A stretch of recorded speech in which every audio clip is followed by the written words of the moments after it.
Welcome to this week's episode of On Record PR, where we discuss the topics and insights that matter most to today's law firm leaders. I'm Jennifer Simpson Carr. I am the Vice President of Strategic Development at Fury Rubel Communications, and I am joined by our CEO and General Counsel, Gina Rubel. Hi, Gina. Hello, good morning. Good morning. So we are here on Monday, April 21st, and we are getting ready to head to DC, as are thousands of lawyers and legal industry professionals. There are many conferences happening in our capital this week. We have the IAB Policy and Legal Summit, the FIA Law and Compliance Conference, the National Bar Association is having their day on the Hill, and of course, one of the reasons we will be there is the Legal Marketing Association's annual conference. International conference on that matter. And Jen, I think we should kick it off, since we'll be at that conference and not the others, to wish LMA a happy 40th anniversary. It's amazing that we've been in this industry for so long, and yet it's only 40 years that we've had such a category as legal marketing. So yes, that's exciting. Yes. So happy anniversary, LMA. I know it's an organization that you and I hold near and dear to our hearts. I always acknowledge that without the LMA, I don't think I would have had the career trajectory I've had, and I'm fortunate enough to work here with you and this amazing team. But this is a conference every year that I think brings the attendees energy. It facilitates connection. It allows us to hear in real time the perspectives of our colleagues and have some really meaningful conversations. So we're always prepared for that. And in our show notes, we will post our conference ready checklist. And it really has how to get the most out of your conference experience, regardless of what conference it is, but before you go, during, and after. But And Jen, I want to mention, it's not just about business development, it's about relationship development. And it really doesn't matter where you are in your career, if you've been out networking for 40 years, or if this is your first conference at whether you're going to Futures Industry Association or IAB or NBA or ours, LMA. It's really important to have a plan, right? And to get the most out of the investment that either you're spending on your own or that your company is spending on you. Yes, these conferences are typically a very significant investment of time, money, resources. And so that's a great resource that we have. But we also want to talk today about the challenges that some of the lawyers and legal industry professionals might be facing or feeling this year. It's no secret that our industry is at a really interesting tipping point. I don't even know what else to call it other than that, Gina. Well, I mean, the legal is one of the industries under attack by the administration. It's just what it is. That's not a political statement. That's a fact.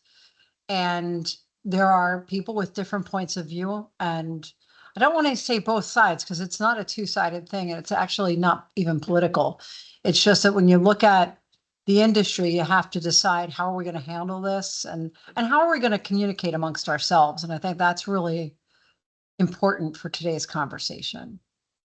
So some things we want to explore today are, in light of what's happening, political attacks on law firms, on the rule of law itself. There's heightened anxiety around travel, economic uncertainty. There's just a lot happening right now that might be weighing on people as they travel to these conferences and participate. So we just had a conversation, as we always do. We prep for these conferences, and we had an internal conversation with our team members who are attending. We have 5 team members this year coming. All of us are coming from a different state, some by train, some by plane. Planes, trains, and automobiles. And so we had an internal conversation that I think is probably worth chatting about. But there is this kind of a heightened sense of what's happening in our industry. There is a heightened sense of what's happening in the industry, Jennifer. And so one of the things I think we should do is we should share a couple of good things, some resources that are out there right now and things that are happening in the industry, and then just have a conversation about the best way to proactively enjoy these times, even if you're not enjoying the times. That's a great way to put it. So, a couple of the resources Gina mentioned and some things that have happened in the last week or so is that the AmLaw 100 came out. So, we will drop a link to that. It noted that 58% of firms posted a gross revenue of over $1 billion or more in 2024, which is crazy how far our industry continues to grow. Law.com also had a great webinar, so it's available on demand. If you weren't able to attend that, we'll drop the link as well.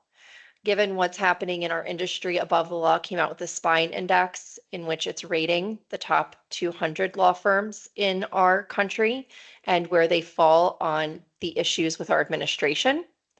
And a really great article came out this morning from law.com talking about the impact that the firm's positions on what's happening in our industry is having on recruiting and retention of partners versus associates. So we'll drop the link for that article as well. And I think it's really important to review those and kind of understand going into these conferences what's happening in our industry and, be prepared to talk about some of these things that are top of mind for everyone right now. Absolutely. And, Jen, with that, I do want to talk about, going to a conference. We need to set the stage though, because this year really does feel pretty different. So, Yeah. I'm so hesitant to say go and have fun, because none of us are really in the legal industry. I think Above the Law said, especially if you're in PR, this is, one of the most difficult and taxing jobs right now. And people in marketing, it's the same because whether you're in-house or you're a consultant to a firm, there's a lot to be dealt with. And you have this backdrop, it's political, it's social, it's regulatory tension. It's tension among people who have been friends for years. And the ongoing debates about AI, DEI, talent, firm identity, like there's just so much going on, right? So how do you go to a conference and be present and still be true to yourself, no matter where you fall in the political divide right now? So what's your plan for that? So I think something I'm going to be very intentional about on the train tomorrow is having questions that I can ask other attendees about how they are doing and what they're doing that is exciting them or challenging them, and also having responses that I'm comfortable sharing. I know that not everyone agrees on everything, but I do think these conferences offer a real opportunity to hear what challenges people are facing, what they're looking forward to. So I think taking the time myself to give thought to conversations I anticipate will really help me prepare. I think one of the things we need to do, and if we remember when George Floyd was murdered, we were all telling people, ask your Black and brown friends, how are you doing? Are you okay? It's really okay to do that. It's okay to ask anyone in a marginalized community, and anyone for that matter, how are you doing? Are you feeling okay? Is there anything I can do for you?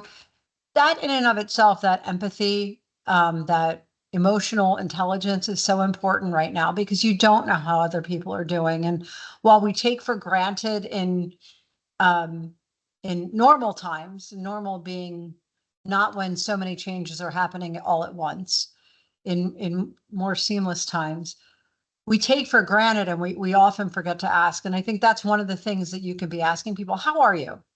Is there anything I can do for you? Remember, it's not all about us. And, we talked a little bit as we were prepping for this podcast about using language for people.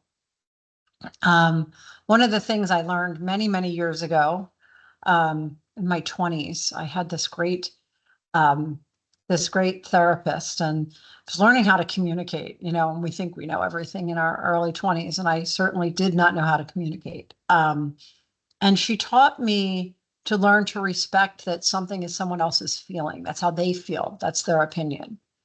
And that my opinion doesn't have to be somebody else's opinion. So it's really okay to say, I respect that that is your opinion or your belief. And listen to the words. I respect that that is your opinion. You don't have to respect the opinion, because then if you said that, you wouldn't have integrity. But I've learned to say that over the years, and it's really helped me to respect that other people have other points of view. Mm-hmm. So I can say, I respect that that is your opinion. I happen to disagree, but we can agree to disagree. We don't have to make that part of our current conversation, so that we can cut that barrier down and move on and enjoy the time we do have together. And frankly, I find myself saying that even with family members who, we just have different political views. Mm-hmm. And we don't have to argue about it all the time, even if you're among the enraged or outraged factions on either side of the many sides of the fence. There's above, below, right, left, whichever Yeah. way, front, back, whichever way you want to look at it. So that's just one of the things I wanted to share with people, is that you can diffuse those types of conversations just by being kind. You don't have to like the person's views. And I can tell you there's many views I don't like, but Mm-hmm. that doesn't mean they're wrong. They're just somebody else's views. So what about, when you presented to our team about going to the conference, you gave them some priorities. What were some of them? So as a team, we always divide and conquer. We make sure that we're all attending different sessions and collecting the key themes and takeaways to bring back to our team and then ultimately share with our clients. But I think some context is thinking about the agency's goals and thinking about our clients' goals. What do we know our clients are working on? What do we know that is coming ahead for our clients?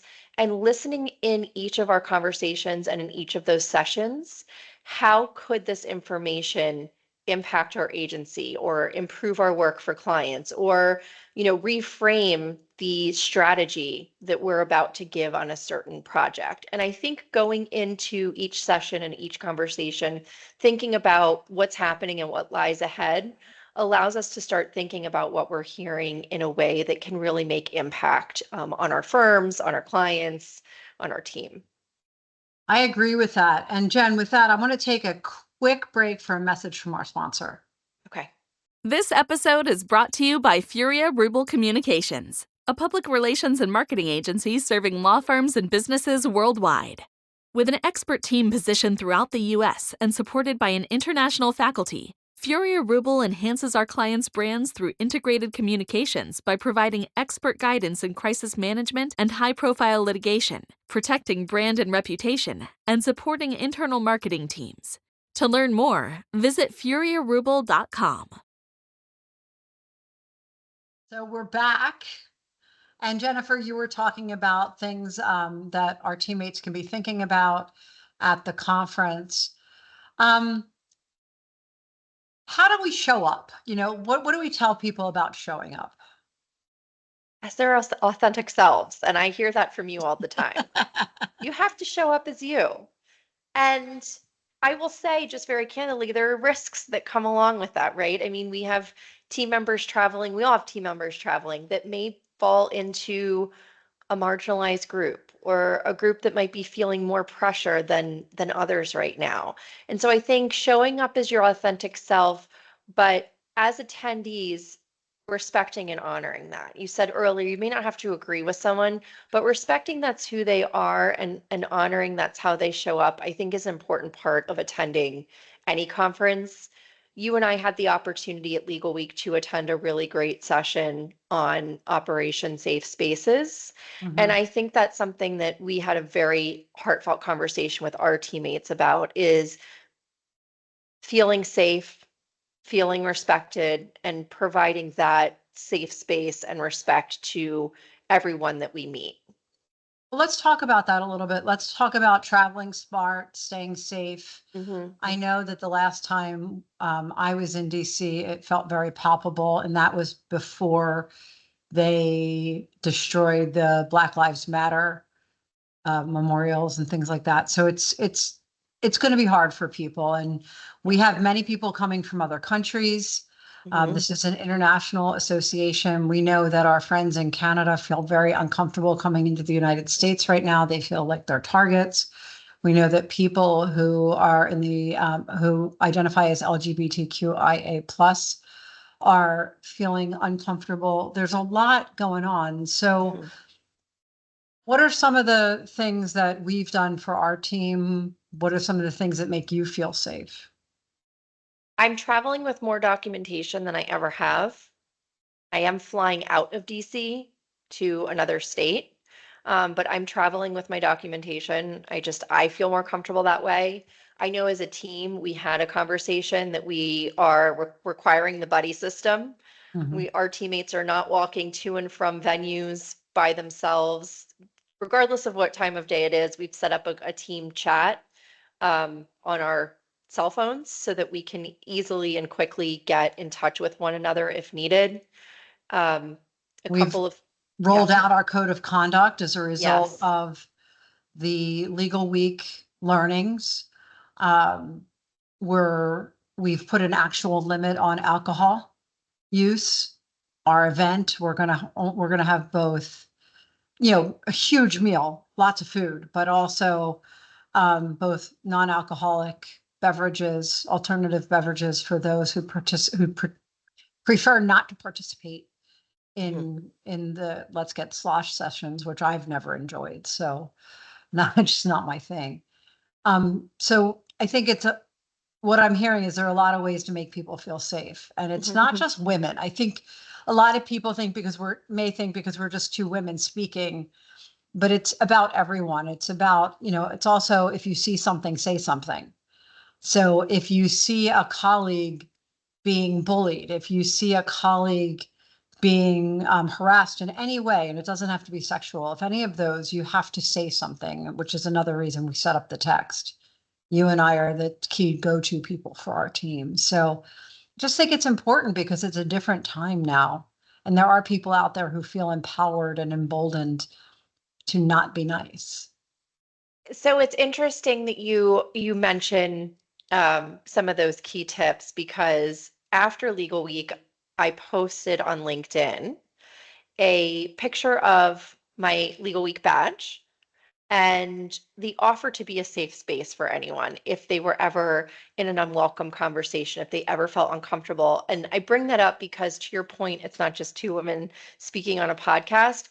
I was overwhelmed by the comments publicly and also the messages I received from people of all backgrounds, all Mhm. genders, um, and just the thanks for bringing up a topic that has been taboo for so not just women who look and sound like us.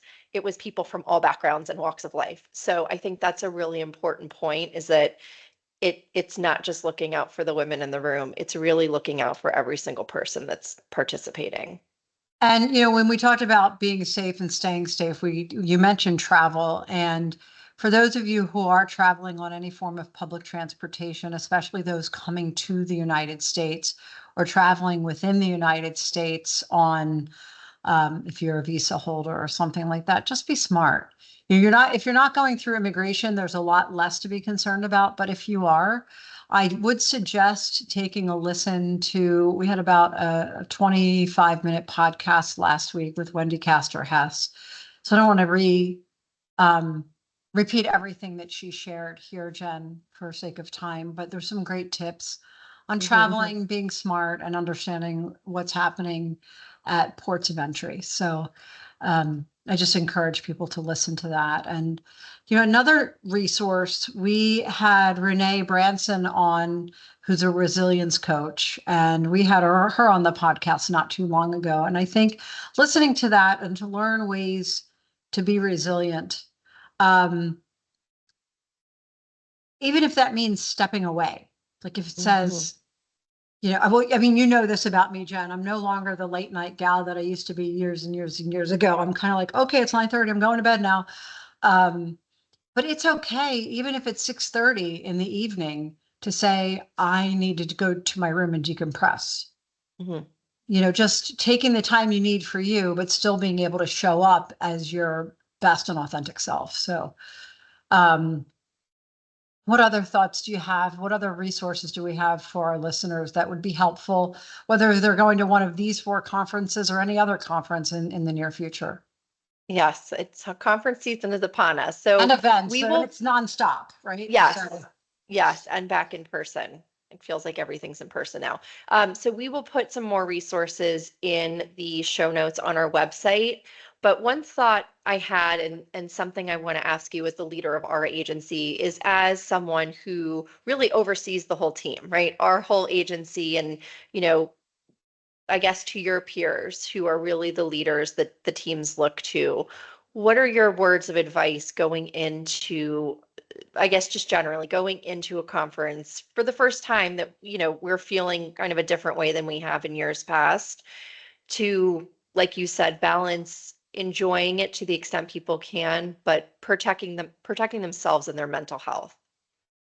well, number one is, I think for LMA in particular, we've made some of the best friends that we've ever made in our adulthoods, right? You meet people when you meet them in college, in high school, and then college, if you go to college, and you might meet them as part of your religious institution participation, but then you also meet them in industry, right? And so some of the best friends I have now, I've met as a result of this industry.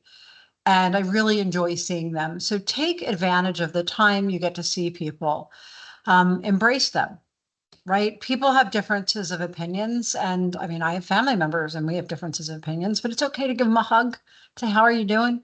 And just enjoy your time together. It's okay to laugh, even if you're feeling very emotionally charged. I know that I have my own very strong opinions, but my job is not to share necessarily my opinions with everyone. My job is to make sure that our team feels supported and healthy, that they feel safe, that our clients feel safe and supported and healthy.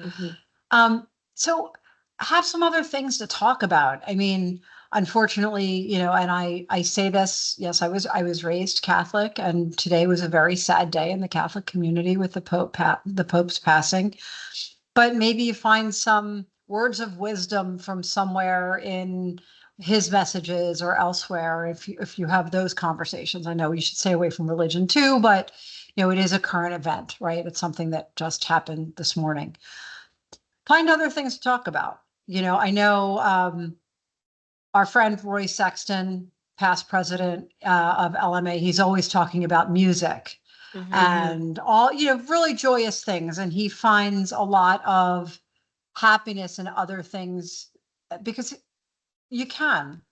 Um, I have to put a shout out to our daughter who got engaged yesterday. And so I'm going to be beaming with congratulations, sweetheart. Going to be beaming with joy about our daughter, Gianna, and her now fiance, Josh. That's going to take me a while to remember to say.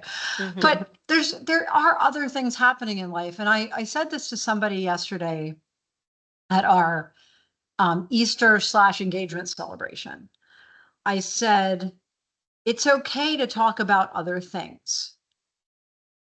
And but I feel like after my dad died 13 years ago, the world kept going and I was so devastated. I could not wrap my head around everybody else just kept going. And here I am feeling like this. And I think everybody is having a little sense of that in some way, no matter what their political views are. Mhm. Like we know we're going to go into DC and there's things that have changed. And you know, you started saying our nation's capital, and I'm like, oh, you know, like I feel pain. I feel a sense of loss. I feel almost like when my dad died, like there's something missing in this world that was so important to me, which is that for me, it's that level of decorum, that level of leadership, of respecting one another, the things that I've always cherished. Um, And I know that a lot of people are feeling that, and it's okay to feel that and not have to express it 24/7. Mhm. It's just not easy. And and know who you're talking to. That's another thing. And if read the cues. So many people don't read body language. You know, if my arms are up and crossed, back off. Like, I know that I'm very mindful of my body language, but if I do that, that means I'm going into uncomfortable territory and I start to protect myself, right? So Mhm. that's truth for everyone. So be mindful of how others are feeling. Remember that this is LMA's 40th anniversary, that they represent firms on, going through everything, that our colleagues are in firms going through everything. Some of them are like, yes, I'm on the side of this current administration, and others of us are like, not even a little bit. But it's still not about us individually. It's about our brands. It's about our companies that are investing in us to be there. It's about the institution, the organization, and it's about the friendships. And that's what I enjoy. Mhm. And I remember after my dad died too, somebody said, it's okay to laugh. And I felt guilty if I laughed. And I really still and I'm bringing that up because I feel like something has died in me this year. Like, I really do. And I'm being honest about that. And like, there's a sense of loss. And when you have that, you're afraid to laugh. You're afraid to be happy. You feel like people are going to think you're happy, but they're suffering. It's okay. Just be respectful. Right. Don't talk to people the way some of the people we're seeing in the media are talking to one another. Just be kind. It's not that hard. It's just not that hard. And, I think that's how we've found all of our best clients, because like breeds like. Mhm. And we end up working with the most incredible clients because they want empathy, they want respect, they want leadership, they want guidance. They don't want to be argued with, but they Mhm. also know you'll respectfully take a different position. And, you show up as your authentic self, and you're going to find people who want to be there authentically with you. So, that's what I'm doing. I'm going to enjoy everyone's time. Mhm. Um, and I can still deeply respect the rule of law and be very clear about that without being obnoxious. It's great perspective and it's great advice.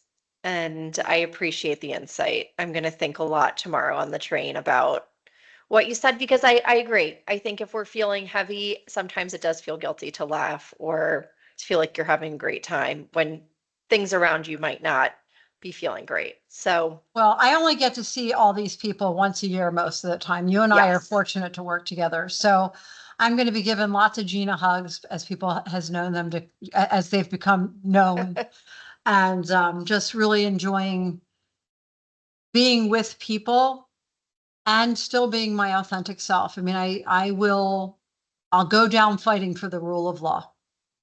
Bottom line. Well, I think that probably concludes our time today. So I want to thank our listeners for tuning in. And we welcome your feedback and questions at podcast@onrecordpr.com. We love getting your comments. We love getting your ideas. So please keep sending them. If you've enjoyed this episode, please consider leaving a review on iTunes. And if you are attending LMA this week, please look out for Gina, myself, one of our fabulous teammates, also attending Doreen Clark, Ryan Hayden Young, and Kyla Thompson. And we will see you all next week. And don't forget to download any of the resources that we'll have shared on the website in the show notes. Yes. See everyone soon. Bye. On Record PR is produced by Jennifer Simpson Carr and Matt Henderson, with support from the team at Rubel Communications. This episode is edited by Isabel Horan and Christian Yamula. Visit www.onrecordpr.com for resources and more information.